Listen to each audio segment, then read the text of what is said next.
Hello, everyone. Welcome to Leading with Agility, the show that uses the world around us to explore how leadership can be inspired by agility. I'm your host, Arif, and as always, I'm joined by TK, your co-host that sometimes forgets what they're supposed to say.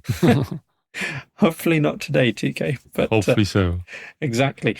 Welcome to all our listeners. Thank you for joining us for another episode. Well, what are we talking about today? So, as you know, you've probably listened to our recent episodes on diversity and other matters. Amazing episodes, indeed. Yeah. And well, in that one in particular, we've been talking more about racial, ethnic diversity. We did touch on gender diversity, but not in a huge amount of detail. And I thought today I wanted to spend today's episode speaking about that, but from a very particular perspective. That sounds quite interesting. Yes, it does. We'll come on to that slightly, but let's just set the scene and give a bit of context to our listeners. Here in the UK, women make up 39% of FTSE 100 company boards, not a huge amount. And then when you look down further in the hierarchy, on average, women make up just 30% of leadership positions within the UK. And then when it comes to getting promoted, that also changes too. Men were 21% more likely than women to be internally promoted to leadership positions as of 2021. Dire numbers, yes. Yeah, not great, is it, TK? Not great. And I'm sure for our female listeners out there, and if you are in leadership positions, this probably already resonates with you and something that you're well aware of. But what I started off with the episode today, and what I wanted to specifically focus on, was a phenomena that I don't know if many people are familiar with, but one called the glass cliff.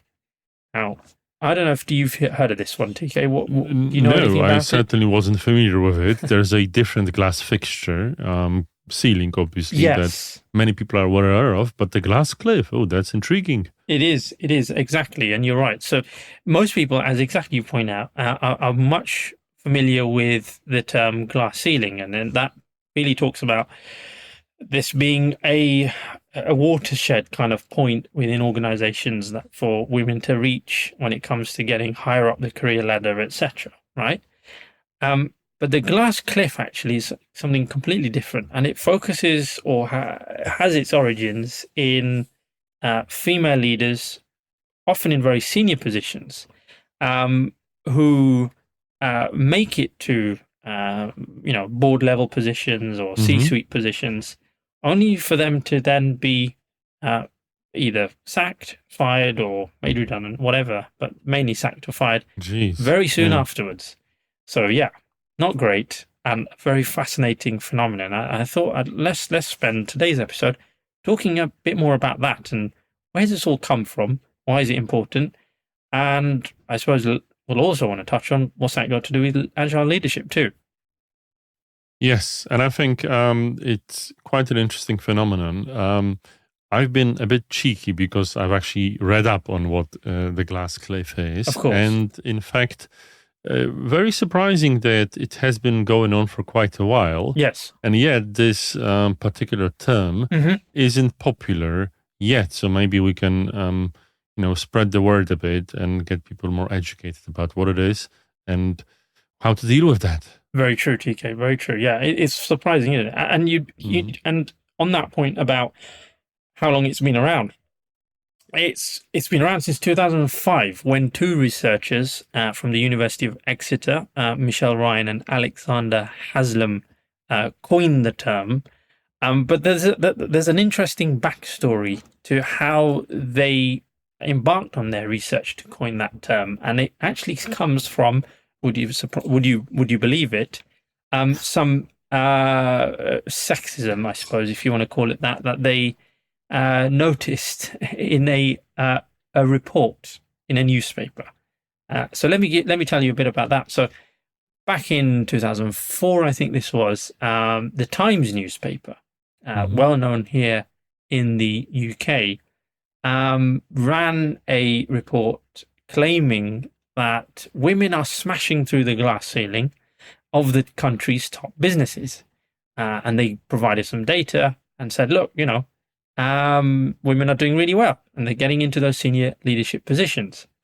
But then they posed I think, a very sexist question in that newspaper article where they said, are women on the board a help or a hindrance? And then went on to conclude that, yeah, women are a hindrance. I mean, this is not that long ago. Not that long ago, right? And it's interesting how they got their data and what companies they were looking at. Yes. Right? But this is the whole point of a glass cliff, because as I'm sure you will note, if you put a person next to a cliff, chances are they'll fall. Yeah. So that Times report spurred these two researchers to then go on and investigate. Well, hold on. Why are you claiming women are hindrance? There's something going on here, right? On the one hand, you're saying women are smashing the glass ceiling, but then saying that they're a hindrance. I mean, this doesn't make sense. So anyway, so they went and did their research, and the summary definition ultimately was where women are promoted into risky, difficult leadership positions where the chances of failure are higher, they then become essentially lightning rods blamed for negative outcomes, and then they're fired. Yeah, all right. But the interesting thing is, I think any leader that is being brought into a leadership position in a time of crisis might not have an easy time. But somehow, a lot of wonderful women, and also if you read some other articles, marginalized groups get promoted, especially in these situations. Yeah. So go on. Yeah, go on. Say something more about that, TK. Well, it seems like from my research and my observations, and it's again not only women, but definitely something to behold there. It's that we can see that an organization is in crisis. So what happens is they go for a change, not only a change of another middle-aged male white face, but they want to make things radical. Whether it is just perception or they think it's a bit of a renewal, they either get a woman or a person from a different ethnicity, so it just looks different. Yes. And the hope is it will change things. Yes. But it's a precarious position, isn't it? And it is. And when you're coming from those type of groups, and we talked about this in our previous episode, as I said at the start, there are a whole host of other factors that play into the success of that person in that kind of role. And then obviously when you're talking in a leadership position, that's compounded even more, isn't it? We've talked about feeling that sense of safety and feeling like you're able to make a difference despite your background and perhaps despite maybe feeling unheard sometimes, etc. So all of that, that we've talked about before comes into play, doesn't it, TK? It does. And, obviously, as you quoted these statistics, if there's such a minority of women in the FTSE 100 boards, you feel like there's more pressure if you actually get there. No, you can only imagine, right? Exactly, yeah. But let's come to some of that stuff that you talked about, and I think there's some interesting reasonings from, and there's a lot of research to go through to understand the context behind this behind this glass cliff phenomena. So let's just start with some of that. So a researcher named Susanne Bruckmüller, if I pronounced that correctly, from the University of Erlangen-Nuremberg. So I'm guessing that's in Germany. She's been doing some research on this, and they ran some kind of tests to try and understand. Okay, so why, what is it that's caused, what is causing or women to end up in this scenario where that glass cliff phenomena occurs, right? Yeah. So they actually conducted a series of experiments. And in the first one, so they asked a bunch of students to read some articles and about a particular business scenario. And what they did, but they obviously it's an experiment, so they created two versions of the article, right? Okay. Which dealt with the company's financial status. So that in one version, when the students would read about the company, they think, oh, the company is growing. And in the others, it would look like the company is not doing well and closing stores, laying people off, right? Yeah. And then they said to the students, okay, we'd like you to choose between two equally qualified candidates for CEO. One's male, one's female. Now, this is where it gets interesting. 62, when the company had been led by men and was doing well, so in that first article, 62% of the students who read that scenario chose a male candidate. But the male-led company that was in crisis, so this in the second article where, you know, they were talking about the company was closing stores, laying people off, 69% then chose a female candidate. And then fascinating. That is fascinating. They also did another kind of, I suppose, control where they gave an article where there was a company was already being led by a woman, no difference, that was kept the same. So it's interesting. But yeah, that's really fascinating. So, you know, where the company was already doing well, they maintained the status quo. But where the company was not doing well, they decided to go for a female candidate. There's something psychologically interesting as to why people, well, in this case it was students, but fine, opted for that. I don't know, TK, what are your thoughts and reactions to that kind of situation? That's a difficult one. Now, you know, you could possibly maybe think about a gender role of someone that actually cares, nurtures. That's right. It's a stereotype, and yet, you know, this is socially ingrained. Yeah. Which is interesting. Actually, makes me think quite a bit about, like, obviously this whole cycle. But yeah, it's the only thing that comes to mind. Yeah. No, you're right. Exactly. So there's something interesting here, and you've touched on a little bit there, which is, you know, is there something in that stereotype there where people think that, oh, because we're in a difficult situation, the company needs hand-holding, looking after, nurturing, etc., in order to get them through to, you know, better times ahead, right? There is some research that suggests that. I mean, that lady I was talking about, Suzanne Bruckmüller, she has written that is one, you know, factor she thinks that could underplay or be the underlying reason why people choose a female or a woman in that crisis kind of situation. But this reminds me of an interesting conversation I once had with a feminist friend of mine.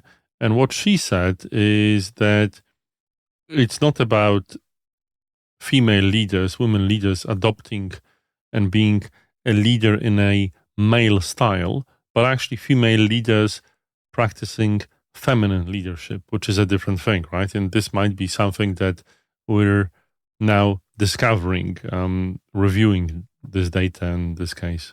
Yeah, and in they did another experiment actually. So related to that, they did another experiment in the research, and they gave a slightly different scenario, but effectively it was looking at the attributes, typical attributes, leadership attributes, maybe, but more gender-based attributes that you know, like you were saying. And they looked at candidates for a role. For a CEO role for a supermarket chain that was going to get replaced, right? So that was a scenario that they came up with, and they looked at, and they gave the respondents to the research study descriptions of a female and male candidate, and rated each. They were then asked to rate each candidate's strength in 10 areas. Some having to do with stereotypically female attributes, like, you know, communication skills, ability to encourage, playing that kind of, as you said, mother type nurturing role. Others were more stereotypically male ones, like competitiveness, decisiveness, that kind of thing. And then obviously they will ask, okay, so based on your ratings, right, strength assessment, which one would you choose as CEO for this fictional supermarket chain that's not doing very well? And again, what do you think happened? Well, most participants, so 67% chose the man to head the successful company, while the majority, 63%, thought the woman should take over the company in crisis. So that does link to this point about the gender aspect being critical in how they see a gender fitting in, a particular scenario, doesn't it?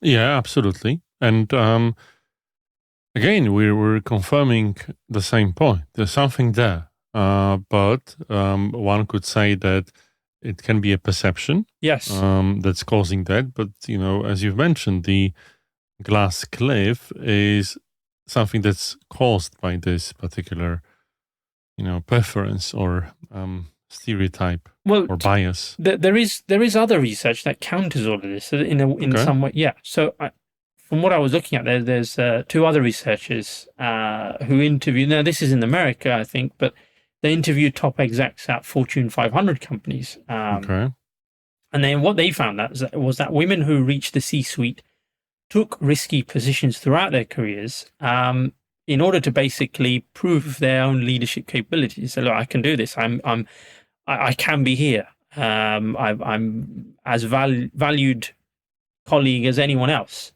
And they even call themselves turnaround artists in some cases. Basically. Okay, that's a nice name. And, this seems to be quite reasonable when you think about it, in a way that obviously difficult posts are, well, maybe, more available. I would say that, right? So, women and people that from marginalized groups might find it more appealing to go for that because they're available, right? The competition may be lower. And as we've reviewed the statistics, sadly, it's an uphill battle. No, exactly. That could be true. One institute that was part of this research study, the vice president there, her name's Evelyn Orr.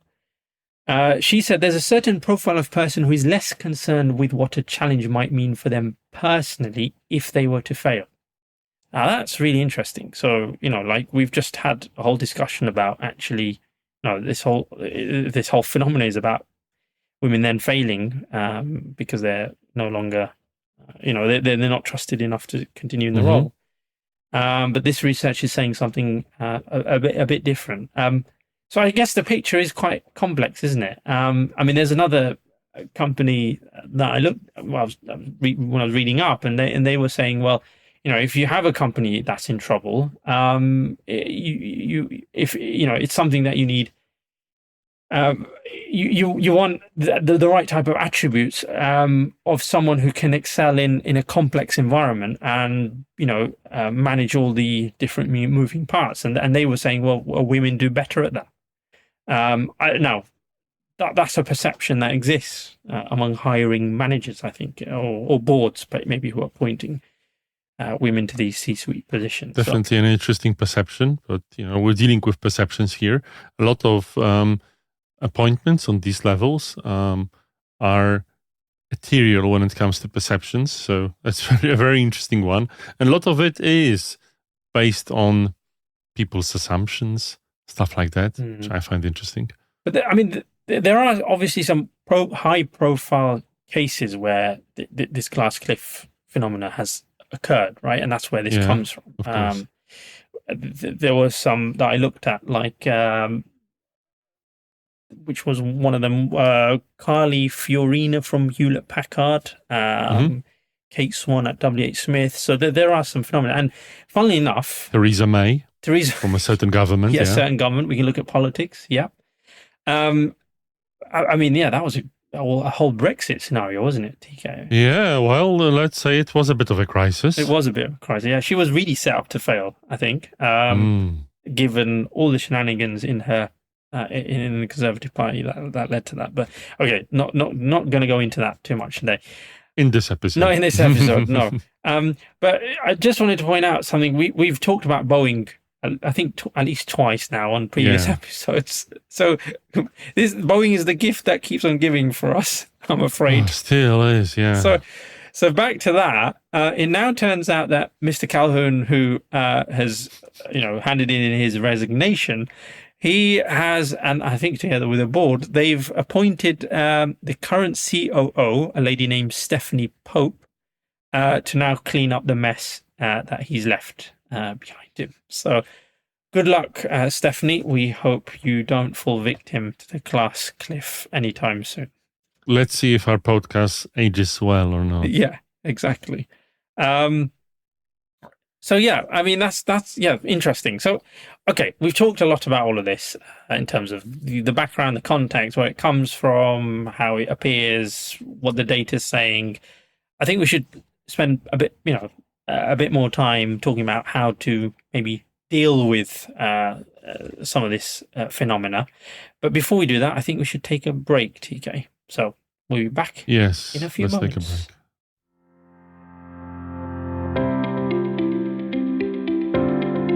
If you want to keep up to date with the latest news, thought leadership and more, then sign up to our mailing list. Visit humble.associates/mailing list and sign up for your next edition of our weekly Humble Pie newsletter.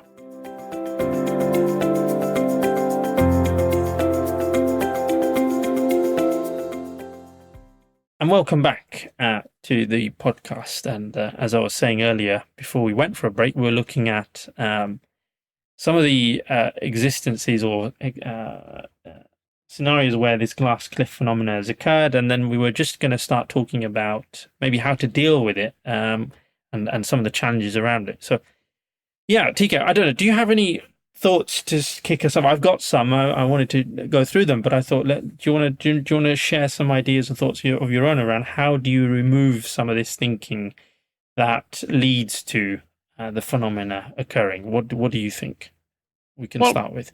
I would say that it's something I've mentioned before the break, which is like, how about we remove the strange nature of senior appointments and the ethereal nature of it, right? Yeah. How about we become a bit more rational and reasonable and really try to explore? Because somehow, and it's my experience, the more senior a position, a situation gets, people really trust their gut a lot more, which is okay. But I think we need to balance it with some techniques that would help us unbias ourselves.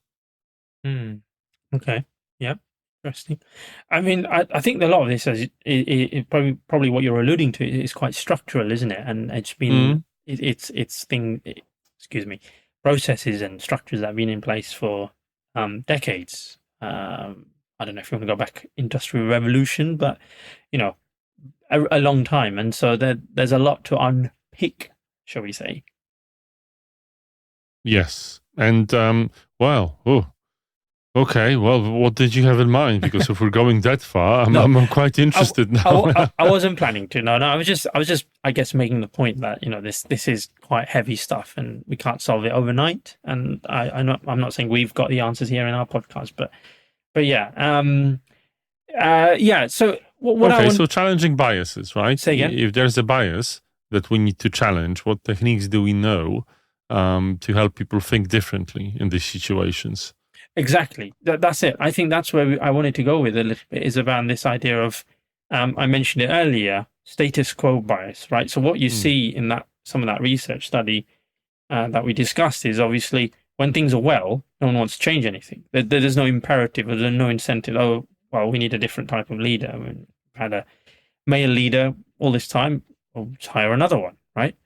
But it's when something goes wrong, we have to do something differently. You mentioned that. So that's when this phenomena appears. And I was reading up, and the one thing that I found was going back to a bit. It goes back to some of that diversity stuff we've, I guess, discussed in previous podcasts. But a couple of folks have been looking at this from a slightly different perspective and thinking about, okay, and I think hopefully this what I want to talk about will be more relatable as well to our listeners.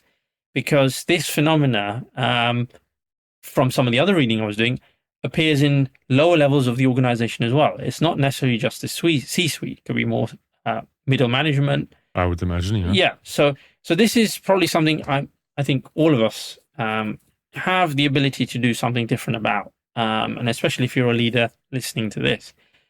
So it's something called the power of additive contribution. Okay. Ooh. Yeah. So one researcher and an MBA student, and then another lady who was the diversity program leader at Amazon, worked together and developed this term. And what it is, it's like, okay, an approach to ask the right questions and really challenge yourself if you're in a hiring position as to the type of person you're hiring, so that you avoid making a biased decision. That's what this is all about. So it's looking at what is the, essentially additive that potential hire could make to my team. I think. Okay, sounds reasonable so far. It does, yeah. So it's basically saying, we need to ask questions that help us determine how a person adds to the, as they called it, portfolio of experiences and skills across our team. So I think that's a nice way of describing it, isn't it? It is. I'm just wondering yes. how it removes this bias. Well, I think what they're suggesting is that when you challenge yourself and challenge yourself in, so there's three categories that they do this, or they use to kind of avoid the biases when looking for that positive, additive contribution. So the first one is they talk about clarify ambiguous criteria for success. So there you go. Yeah. Yeah. So ask yourself first, what are my hidden preferences when looking for a new hire to your team? As that's got to, and I'm guessing if you were to do that, really sat down with yourself and ask yourself, you're going to come up with things. You're going to say, well, actually, I'm looking for a person that behaves like this, that thinks like this, that, because I'm used to that. I've seen that work in previous teams. My team's working quite well. I want more of the same. I think it's natural, isn't it? You're going to think like that when you're going into the hiring process. Yes. In fact, the hiring process is one of the most, if not the most important leadership activity. So, of course, you're going to think that, right? Of course, you're going to stick with what you know, because if you ask yourselves the question, the answer will come from your experiences, wouldn't it? Yeah, exactly. So instead of asking about prior open source experience, they say, you might seek someone who can discuss critical points effectively and respectively in an open, debate. So there may be someone who can work in a completely different way than that you're used to, challenge, the mindset, skills that you're thinking about and look from a different perspective. So yeah, make a list of those hidden preferences first, understand those, and then think, okay, I want someone who does the opposite. Not for the sake of it, but at least open your mind to the possibility of those type of candidates. Yeah, that's quite true. But obviously for many people, that's quite edgy, as in this will cause discomfort, and you need to come at it with conviction, because this is obviously challenging your familiar status quo of thinking, isn't it? Exactly, yeah. So the second way to help with that is focusing on a person's value to your team. So what does that mean? That means, asking yourself, right? Okay, there's a pool of candidates here. So for each of them, how does their approach help us get to better decisions? Sorry, how does their approach help us get to better discussions and decisions? In other words, do they help me see out of my bubble? Do they help me question what I'm looking at and look at things from a different perspective? Yep. And so are they adding something that's significantly different to what you already have? Right. Exactly. Yeah. So how can or does that person add to the composition of our team? We've got a composition of our team, right? Then work in a particular way, they behave. So how do they add to that? Not fit in and do the same thing, but add by doing something different, extra. Professor, yes, exactly. So this, I was reading, so linked to that is Professor Murphy, who's an expert on growth mindsets in organizations, suggests that's how you should approach it effectively. Well, from my point of view, I think, as great as it is, the important conversation that would have to be a follow-up is, how do you deal with having such a person in? Because you are actually introducing a natural internal disruption, which will make your team better or will unfortunately disintegrate your team. Well, maybe let's not go that far, but it's also important to embed the certain person talent in a team in the right way, so their additive contribution is being recognized as such and not necessarily as something that's subtracting. No, it's true. So, but I mean, that goes back to leadership skill, and we've talked about some of this before, isn't it? Around from a leadership point of view, the environment you're creating, and you making it safe, comfortable, etc. So that yes, process. We did talk about that. Yeah, but there's even more, I think, in natural leadership disruption. But yet again, it's another episode of our podcast. Soon to come. Soon to come. Yeah. So effectively, the next kind of approach that you might take as a leader from this hiring perspective is run a gap analysis on what skills and experiences am I missing in my team that this potential hire might have, right? I think that's something that we don't, and it sounds silly, but I think what I see, or what I think we've experienced more, and I've experienced it personally, is that when you're going to hire, you're looking at in terms of the functional aspect, right? So you're looking at, okay, so I need a, if I'm in a software programming team, I need a tester who knows how to automate code, for example. Okay, so I'm looking for that. That's the functional role. And I think that's great, but are you looking at it from a different perspective, other skills, other experiences that could augment the team, not purely just from the functional perspective? Okay, so that's quite interesting and definitely thought-provoking in a way that when I see recruitment, when I see, getting someone into an organization, into a team, obviously this is not something that you really talk about. And, going back to maybe when we talk about multicultural, maybe this is not being talked about at all.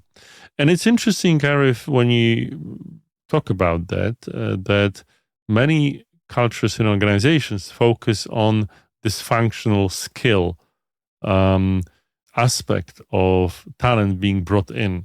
Now, not many times are we having conversations inside organizations and teams about our personalities and what kind of person we want. Exactly. Right? We trade platitudes like self-starter, a goal-getter, all these kinds of things. Yeah. But what is it that we want and what is it that we don't want? Yeah. And how do we actually test, check, and validate it? And I think the working environment, unfortunately, doesn't allow us to even think like that. It's just so black and white. It's, as I said, it's like, we need these functional skills, go hire them, here's the budget, get it done.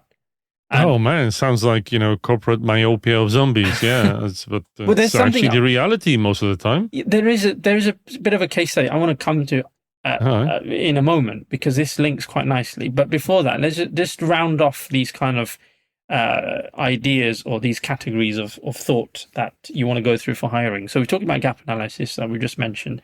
And then the last one, which it a bit relates what we just said, which is consider their journey, right? So the research suggests consider their journey, which is ask, what has this person learned from his or her experiences, right? And how have those experiences, or how could those experiences how could those experiences help this person take on risk, or, deal with difficulty and challenge, show a bit more, maybe a growth mindset, whatever it is. I think that's a great way of thinking about it. We don't do that enough, I don't think, in the hiring process. We don't. And that's a whole other ball game, I think, and an interesting, definitely thought-provoking. It's terrible that we don't. Maybe it's a Western thing that we consider ourselves more in the region of competencies and skills, and don't necessarily consider us the full human being we are. Exactly, yeah. Definitely something that's being really focused on in the cultures of Africa, where this aspect, the wholeness, is quite important. But that's yet another podcast episode. Another one. Podcast episodes galore. Exactly. So going back to what you were saying earlier, and I said I had a little case study. So in 2016, Anton Hanbrink, so Intuit, is the company. Oh yes, this guy. I think it's an accountancy software, isn't it? If I could be wrong. I've read a book by him, but go on. Okay, yes, doesn't matter. Not important. Anyway, Anton, he was the Chief Corporate Strategy and Development Officer, and he took over a high-performing team in 2016. And they had a historical approach of how they would hire and recruit staff, right? And it was very simple. They would basically target top grads from top universities, MBA program with MBA programs, and MBA programs with experience at leading, investment management businesses or management consulting firms, etc. And those were the basic criteria or minimum criteria, and that was how they would hire. And now what do you expect? You're going to get a lot of people coming into the business from that world with very similar ways of looking at the world, right? Yeah, absolutely. So he was like, okay, well, hold on. There's got to be I want to do something different here, and I want to challenge you as my team. So they ran some kind of offsite, facilitated it on implicit biases. Funnily enough, right? What we've been talking about today. And then so he asked the crowd of the company's most accomplished finance leaders to raise their hand if they'd attended like one of these elite universities. And guess what? Hardly any of them did. Really? Okay. Really interesting. So then he went back to his team and said, look, this got to change. So it's not effective for us to look at, university criteria only, etc. Ivy League or whatever it could be. And his team discovered that it was not an effective marker of how well the person would perform in the organization. Surprise, surprise. So yeah, we've hired from that elite Ivy League or whatever, doesn't mean they're going to be a top performer, right? It was just a hidden preference they had. We, as a criteria, we only take from there, right? But it didn't translate to anything in terms of a performance point of view. So then they Anton worked with the team and they redefined, right, the whole criteria process. And they instead identified, actually, these are the type of experience and skills and mindset that we need.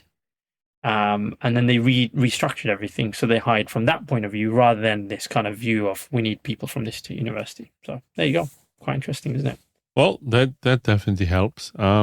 Yeah, and I think Intuit was bought out, but it's an interesting rabbit hole we can go in terms of elitism of these universities, the types of people, and the culture it raises, types of intelligence. There's so much to talk about, but as you say, right, focus on the human being you want to get. Yeah, and that also obviously plays to gender and racial discrimination, right? It links to the whole idea. But I think what I like about when I was reading all this and these ideas from a hiring point of view, I think these are actionable things that all of us in positions of leadership where we're hiring people can fundamentally do something with to have an effect, so that over time, we recruit for the right reasons, so that there are more women coming into the working environment. There are more women then flowing up into leadership roles, and that when they do get to be considered for C-suite or whatever, it's not because the company's doing badly. That's true. But as I'm thinking about that, Arif, like in practical terms, because I've been doing a lot of interviewing and hiring in my career. Yes. And you know me and my listeners, I guess, a bit about me. So when I interview people, I sometimes say, look, I'm a tough interviewer. Don't worry if you find the questions challenging. They're designed to be this way, and everyone feels this way. So I'm usually giving people an instruction. But what I wanted to say is, I remember at one point I was recruiting for a coach. I've met a coach, right? And they were telling me all about, their skills and so on. And I asked them a very difficult question, as I do, is like, what kind of a coach are you?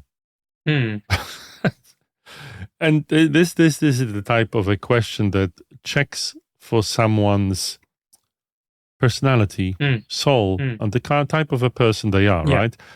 Who are you? Yeah. It's like, can you really answer this question? Are you able to be, for instance, reflective enough to be able to see yourself fully in a mirror, not a mirror that, only polarizes for skills, diplomas, and universities, but for the person you are? Are you able to talk about that? Do you have the courage? Yeah. Good question. That's the kind of a person I would hire. I remember at one point, Arif, it was very interesting.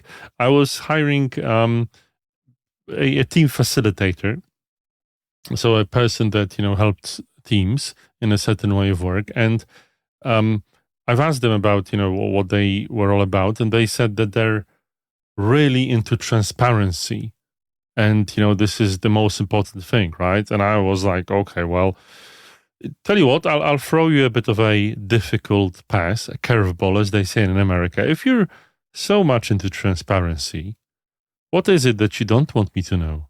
Ooh. I had an interest. He gave me an interesting answer. We offered the person. Sadly, someone else snapped them, but that's what good people get.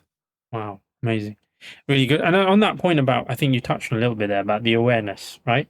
And they took the person some time to think about the answer because they were really not expecting that. No, and I can imagine. No, but I meant earlier on, you mentioned the reflective nature of from a leadership point of view. We haven't really gone into a huge amount, but I think just for the sake of finishing or closing our episode today, what are your thoughts from an agile leadership perspective on today's episode, TK? I want to put you on the spot a bit here. Well, no, the agile leader reflects, and I think we neatly went in there. If you, as an agile leader that wants to get more agile leaders, because a job of any leader is to create leaders and get leaders, need to find people that reflect, and you need to reflect yourself. I think this what we've talked about, Arif, and what you've highlighted, which is challenging your own biases, is nothing else than something you can get through a reflection process. Amazing. I think I'm going to end the episode there because I thought that was a nice way of bringing it to a close. So thank you, TK. So that's all we've got time for today. I hope you've all enjoyed listening to that episode. You've learned something a bit different. I've learned something going through this as well. And we look forward to seeing you or having you join us on our next episode. See you soon. Thank you very much, everyone. Goodbye.